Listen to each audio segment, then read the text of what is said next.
پانڈے کی طرح سو پانڈا ہے پتہ نہیں کون سا جانور ہے, لیکن یار ہماری سمت صحیح ہے, ڈائریکشن صحیح ہے, دیر سے پہنچ جائیں گے ایک نہ ایک دن. لیکن آپ کے پاس اگر اسلام نہیں ہے نا, تو وہ جو ڈپریشن دور کرنے کے طریقے اختیار کر رہے ہیں, وہ طریقے جتنی مرضی اسپیڈ ہو, وہ بھائی اس سے ڈپریشن ختم نہیں ہوگی, اور مرض بڑھتا چلا جا رہا ہے ڈپریشن کا اور اسٹریس. اور ہمارے ہاں ڈپریشن کے تمام طریقے باقاعدہ آرڈر پہ بنائے جاتے ہیں. جب بھی کسی حکمران کا بیان آئے گا قوم کی ڈپریشن, بجٹ جب بھی آتا ہے, بجٹ سے 1 مہینے پہلے لوگوں کی نیندیں اڑ جاتی ہیں. یار یہ مہنگائی, میں کہتا ہوں گورے کو دکھا دو نا اتنی اسپیڈ سے, وہ خودکشیاں کر کے مر جائیں گے. وہ چینی دیکھو کہاں سے کہاں پہنچ گئی. میں نے تو جا کے نا جنرل اسٹور والے کو پکڑ لیا, میں نے کہا تو کیا کر رہا ہے بھائی, تو کیا بل بنا رہا ہے. کبھی مجھے گھر والوں کے خیر, میں نے کہا پتہ نہیں ہے کیا کر رہے ہیں انہوں نے, بیچنا تو نہیں شروع کر دی کہیں چینی. سچی مچی کا بتا رہا ہوں میں. ایک دم سے نا جو راشن مہینے کا بل بنتا تھا وہ 2-4 مہینوں میں ایک دم شوٹ کیا نا, تو مجھے شیطان وسوسے ڈالنا شروع کیا. میں نے کہا ایسا تو نہیں ہمارے گھر والوں نے جو بزنس شروع کر دیا ہو کہ آلو پیاز ٹماٹر ادھر سے آ رہے ہیں ادھر مارکیٹ میں فروخت ہو رہے ہیں میری انویسٹمنٹ پہ ہے. پھر میں نے دکان والے سے کہا, میں نے کہا یا تو کوئی چیزیں ایسی منگوائی جا رہی ہیں جو بہت ہی کوئی عجیب قسم کی چیزیں دکان میں. تو اس نے مجھے بتایا مولوی صاحب وہی آپ کا راشن وہی آ رہا ہے جو پہلے آ رہا تھا, گھر کی پرچی وہی آ رہی ہے. میرے گھر سے پرچیاں جاتی ہیں نا 1 بائی 1, جنریٹر اسٹیشن فلانا اسٹیشن, یہ اسٹیشن ہم نے کوڈ ورڈ رکھے ہیں. ایسے ہی میں سارے کام کر رہا ہوں. تو مختلف اسٹیشنوں کی پرچیاں جا رہی ہوتی ہیں. تو وہ اس نے کہا مہنگائی اتنی, اب بتاؤ گورا کہے گا یار سورس آف انکم تو آپ کی اتنی بڑی نہیں ہے اور مہنگائی ڈبل سے زیادہ ہو گئی, تو گورا تو خودکشی کرے گا. لیکن ہمیں بس پرچی دیکھی اس کے بعد بھول گئے یار ہو کیا رہا ہے, ہمیں تو یاد ہی نہیں کتنا پڑ. آلو کے ریٹ اب تو میں خود نہیں خریدتا, سیکیورٹی کے مسائل ہیں بہت سارے, ورنہ تو میں تو آلو پیاز ٹماٹر خود ہی خریدتا تھا جا کے. مجھے آج تک نہیں پتہ چلا آلو کا ریٹ کیا ہے, حالانکہ روز آلو خریدتا تھا میں. کیوں, ابے ہماری بلا سے جتنے کا بھی ہو کھانا تو ہے نا. ہاں اگر بغیر پوچھے آپ آلو خریدیں گے, قیمت پوچھے بغیر, تو وہ پہنا سکتا ہے آپ کو. تو اس لیے میرا طریقہ پتہ ہے کیا ہوتا تھا آلو کوئی بات پیٹرول جتنا ہی مہنگا آلو پیاز ٹماٹر لہسن ادرک سب میں خود خریدتا تھا گھر کے لیے. تو میں جا کے پوچھتا تھا کہ بھائی آلو کیسے دیے, سب بولے 100 روپے کلو, ہے 80 کر لیں. میں فیشن کے طور پہ, کیونکہ اگر جو بول رہا ہے وہی لے لو گے وہ تو پہنا دے گا نا, بس جو بولا 10-20 کم کر دو اس سے. باقی نہ مجھے یہ یاد رہتا تھا اس نے بولا کیا ہے, نہ یہ یاد رہتا میں نے بولا کیا ہے. کیونکہ ہماری بلا سے آلو تو اب چھوڑ تو نہیں سکتے نا مہنگائی کی وجہ سے. اب گھر میں کھانا کے آلو بھی نہیں ہوں گے تو کیا پکے گا. دودھ تو ایک لازمی حصہ ہے نا, چائے بنتی ہے بچے پیتے ہیں, یہ تو اگر اللہ نے وسائل دیے تو دودھ تو لازمی آئے گا, نہیں دیے تو بس روٹی کھاؤ بس. تو میں ہمیشہ جا کے, یہ پاکستانیوں کی بات کر رہا ہوں اور اکثر پاکستانی اسی طرح کے ہی ہیں, بھائی آلو کیسے دیے 100 روپے, ابے 80 کر لیں. ابے نہیں مفتی صاحب 90 کر لو. ابے بھائی 80 میں دے رہا ہے تو بتا, نہیں تو دوسری دکان سے پوچھا وہ بھی نہیں دے رہا تو ہی دے دے. اس کے بعد ہمیں روزانہ, میرا مشہور واقعہ ہے, میں دکان پہ گیا, مجھے ہمارے استاذ نے بھیجا, میں مدرسے میں پڑھتا تھا. انہوں نے کہا کہ ایک استاذ نے کہا کہ 1 پاؤ دہی لے آؤ, یا 1 کلو, یا دودھ کا 1 کلو دودھ لے آؤ. ایک استاذ نے کہا کہ 80 روپے کا دودھ لے آؤ,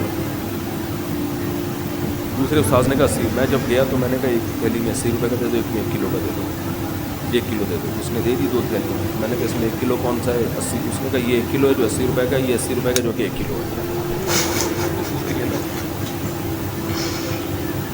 تو ٹینشن ہی, ہم کہتے ہیں یار ٹینشن کوئی اور چیز کی لے لو. جو کام ہے, پیٹرول جتنا مرضی مہنگا ہو جائے, جب دیکھو کہ جیب افورڈ نہیں کری تو گاڑی بیچ دو. آپ کے رونے سے سستا, آپ کو اگر پیٹرول کی قیمت کا پتہ ہے تو اس سے بھی سستا نہیں ہوگا. مجھے اب تک بھی ڈیزل پیٹرول کے ریٹ پتہ نہیں, حالانکہ روز ڈلتا ہے بائک میں گاڑی میں, روز ہی ڈل رہا ہوگا, مجھے نہیں پتا, مجھے ابھی بھی نہیں پتا ریٹ کیا ہے. اور یہ میرا نہیں, اکثر پاکستانیوں کا یہی حال ہے کہ یار جتنی بھی ہے تھوڑا بہت چیختے چلاتے ہیں, حکومت کو گالیاں والیاں تھی, اس کے بعد لائف کو انجوائے کرنا شروع کر دیا. بلکہ گالیوں کا اپنا مزہ آتا ہے, گالیاں بھی اس لیے نہیں دے رہے ہوتے, وہ ایک فیشن ہے. یار تھوڑا سا تو بورو نا, کچھ تو باتیں کریں کیا بیٹھ کے. لوگ اکثر کہتے ہیں یار اگر یہ غیبت حرام ہے تو ہم بیٹھ کے باتیں کیا کریں, باتیں کیا کریں بیٹھ کے. اکثر خواتین کو یہ شکایت ہوتی ہے کہ غیبت اگر جائز ہی نہیں ہے تو ہم بیٹھ کے باتیں کیا کریں, ہم بیٹھ کے. تو وہ تو چٹنی کا کام دیتی ہے غیبت کھانے میں. چٹنی کا مزہ آتا ہے, کباب کا مزہ آتا ہے اس میں.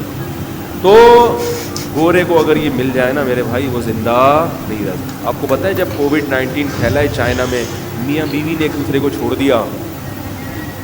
شوہر بیوی کو ذرا سا کھانسی ہوئی ہے نا دور, ہمارے گھر والوں کو بھی کورونا ہوا, میرے گھر والوں کو ہوا, ہم تو اس بستر پہ سوتے رہے ہیں ساتھ ہی اس کورونا میں بھی. ابے چھوڑ کے جائیں کہاں, کیونکہ روڈ پہ بغیر کورونا کے سونے میں زیادہ ٹینشن ہے یار, گھر میں سوئے آدمی. ٹھیک ہے نا, ہو گیا ہمیں بھی, مجھے بھی ہو گیا, پھر ہو گئے بچا گئے, اللہ کا شکر ہے. خطرہ ہوا تھا, مر گئے تو کیا ہوگا, ہم نے کہا مر گئے تو مر گئے, بھائی کیا کر سکتے ہیں, جتنا بچنے کی کوشش کرتے ہیں. یہ نہیں کہہ رہے کہ میں بہت بڑا فنٹر ہوں, مرنے کا کوئی خوف ہی نہیں ہوا. اللہ سے دعا مانگی, اللہ نہ مرے تو زیادہ خوشی ہوگی ہمیں. اے اللہ اگر نہیں مرے تو ذرا خوشی زیادہ ہوگی, بچا لے تو زیادہ اچھا ہے.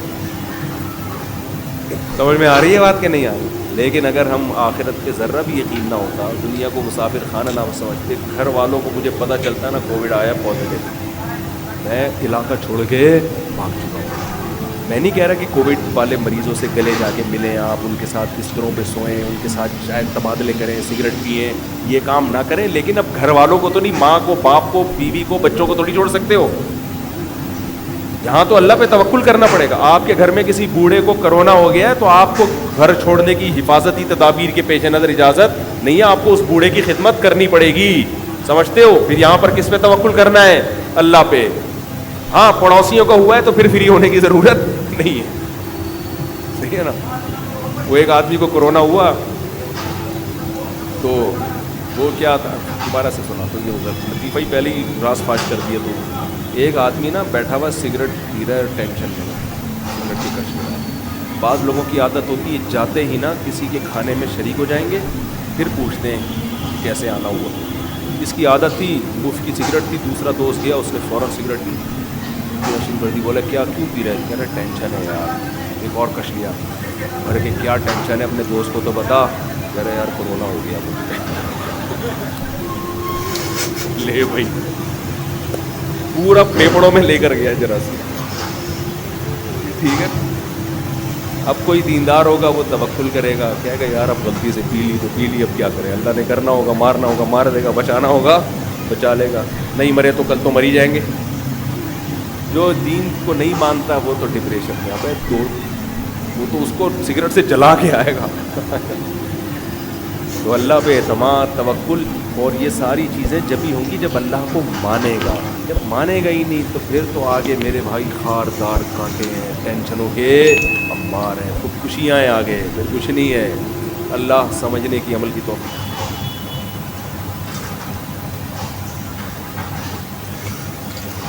تو بھائی یہ تھی آج کی ہماری ویڈیو. امید ہے ویڈیو اچھی لگی ہوگی. ویڈیو اچھی لگی ہے تو لائک کریں, شیئر کریں اور کمنٹ کریں, اور چینل کو بھی ضرور سبسکرائب کریں. ملتے ہیں کسی نیکسٹ اچھی ویڈیو میں, جب تک کے لیے دیں اجازت. اللہ حافظ.